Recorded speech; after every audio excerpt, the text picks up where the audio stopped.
प्रभावी उपदेश वाणी से नहीं बल्कि आचरण से दिया जाता है। और अड़ी बातें समझवा बदले एक कहानी सांभळवी जरूरी है। एक दाड़े बात है, एक बड़ा संत हा, वण संत कोड़े माँ ने बेटो गया और माए वणे संत एम कहू कि महाराज मारे यो सोरो है, यो गोड़ खूब खाए, तो तमे आना कंईक समझावो।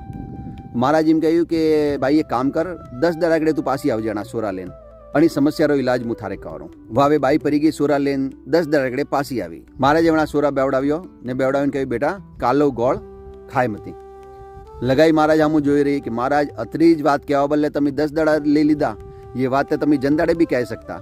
महाराज कह्युं बेटा जनदाड़े मु ये बात नहीं कह सकतो। केम नहीं कह सकतो कि तू आवी जनदाड़े मारे खुद ही गोळ खावाई आदत थी ने अगर जनदाड़े मोणा सोरा एम कहतो तू गोळ मत खा तो मारी वाणी में वो प्रभाव नहीं रहता। लेकिन आज मैं खुद गोळ छोड़ियो और जना केड़े अणा सोरा मु कह रही हूँ तू गोळ मत खाजे तो मारे वाणी में प्रभाव आवेगा। कहवारो मतलब अतरो ज है कि कणाकरू कोई काम करावणुं है तो मुंडाऊ बोलवो नहीं, आपणे खुद वो काम करवा लगे जा तो हामे वाला स्वतः करवा लगे जाए।